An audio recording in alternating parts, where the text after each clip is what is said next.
दीपिका ठक्कर जी, राधे राधे।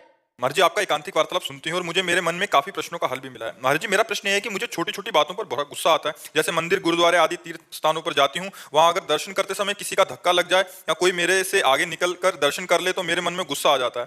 मुझे पता है कि ये बात गलत है, भगवान के स्थान पर सब भगवान रूपी संगत होती है, पर मैं अपने मन को उस समय कंट्रोल नहीं कर पाती और गुस्सा कर देती हूँ। नहीं, गुस्सा आना और गुस्सा प्रकट करना, इन दो में थोड़ा अंतराय होना चाहिए। प्रकट तो नहीं करती, मतलब मैं सामने भी नहीं हाँ, बोलती। तो कोई बात नहीं, वो मन है, मन में प्रतिकूलता सहन करने की सामर्थ्य नहीं है।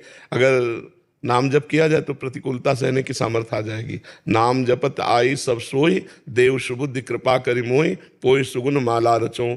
अगर हम नाम जप करें तो हमारे अंदर इतना विवेक जागृत हो जाएगा कि छोटी छोटी बातों में क्या, बड़ी से बड़ी अपमान और प्रतिकूलता की परिस्थिति में भी हम विवेक के द्वारा अपने को बचा लेंगे, क्रोध नहीं करेंगे। क्रोध करने से दूसरे की हानि नहीं होती, अपना ही पुण्य क्षय होता है, अपनी ही मन की आनंद शांति नष्ट होती है। तो हमें लगता है क्रोध क्यों करें। अगर कोई हमें धक्का दे देता है, हमसे आगे निकल जाता है, हम धैर्यपूर्वक खड़े रहें, हम थोड़ा सह लें। ये तो बढ़िया बात है जो आपने कहा, सब संगत भगवत स्वरूप है। तो हम ये जब इतना ज्ञान रखते हैं तो हमें सहन करना चाहिए। और अगर अंदर क्रोध आ जाए तो भी उसे बाहर व्यक्त नहीं करना चाहिए, वो अपने आप क्षीण हो जाएगा। अंदर आए हुए क्रोध से विशेष हानि नहीं, जब तक वो क्रिया रूप में परिणित ना हो जाए। तो अंदर ही अंदर वो बात खत्म हो गई, ना उसका पाप लगेगा और ना कोई नवीन कर्म बना। लेकिन अंदर आया और हमने क्रिया कर दी, अब वो अपराध बन जाएगा। इसलिए सावधान रहे।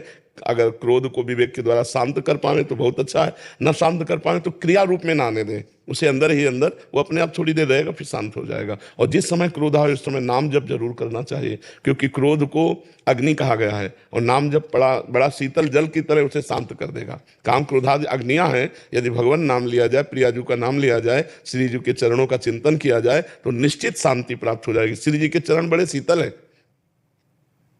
श्री लालजू महाराज भी अपने हृदय के प्रेम अग्नि को शांत करने के लिए लाडली जी के चरण हृदय में विराजमान करते। वृंदावनेश्वरी तवैव पदारविंदम प्रेमामृतैक मकरंद रसौघ पूर्णम हृदयर्पितम मधुपते स्मर तापमुग्रम निर्वापयत परम शीतल आश्रयामी। श्री वृंदावनेश्वरी जी के चरणारविंद क्या है? परम शीतल है।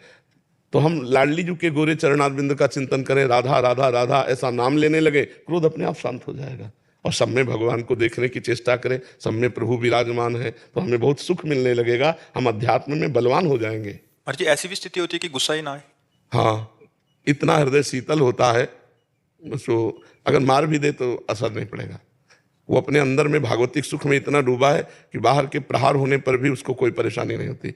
बताया नहीं, एक दिन हरगोविंद जी के पांडाल में रासलीला हो रही थी और एक कोई दिगंबर महापुरुष थे, वो रासलीला देखने सबसे पीछे खड़े थे, नंग धड़ंग से, बहुत बलवान शरीर उनका, पुष्ट एकदम, क्योंकि ब्रह्मचर्य और वैराग्य से। तो वो रासलीला देख रहे थे ना, में कोई एक पैंट शर्ट बूट पहने हुए आदमी आया, पता नहीं उसका दिमाग में क्या प्रारब्ध प्रेरित था या क्या, वो आया पीछे से एक लात मारा, तो एकदम वो ऐसे झुके, फिर खड़े हो गए, पीछे मुड़ के नहीं देखा, 3-4 लात वो जूता पहने सहित मार। वो बस ऐसे नेत्रों से प्रिया प्रीतम को प्रणाम को मुड़ के चल दिए। मतलब एक बार भी मुड़कर उस व्यक्ति की तरफ नहीं देखा जिसने मारा। कहना और तो बात जाने दो, एक बार भी मुड़कर नहीं देखा उसकी तरफ। कितनी अध्यात्म निष्ठा ऊंची उनकी, उन महापुरुष की थी। महाराज जी उनकी आंतरिक स्थिति किस कोटि की है महाराज जी? अब जैसे अपने दांत से अपनी जबान कट जाए तो क्या हम विरोध करेंगे? चुपचाप सह लेंगे। अपने हाथ से अपने में लग जाए तो हम क्या विरोध करेंगे? ऐसे वो सबको आत्मस्वरूप देखते हैं महापुरुष। द्वैत खत्म हो चुका है, तो इसलिए इस शरीर से इसको पीड़ा पहुंची, इसका प्रारब्ध था, बस सह लिया। और साधक को काटना पड़ता है, साधक को काटना पड़ता है कि सब में भगवान है, हमारा कोई प्रारब्ध कर्म था, चुपचाप सह लो। अगर हम बोलते हैं तो नया कर्म बनता है, हमारा परमार्थ छूटता है, इसलिए वो सहन। और ऐसे ही करते करते अगर सहते सहते ये भाव दृढ़ हो, स्थिति आ जाएगी। स्थिति और अभी जैसे साधक में स्थिति नहीं है, वो विवेक के द्वारा उसे संभालता है, लेकिन स्थित प्रज्ञ पुरुष को संभालना नहीं पड़ता, वो स्वाभाविक होता है। जैसे अपने हाथ से कुछ डंडा लग जाए, कुछ लग जाए, तो हम किसी का, अपने गिर पड़े, अपने चोट लग गई, तो हम किसको कहते हैं?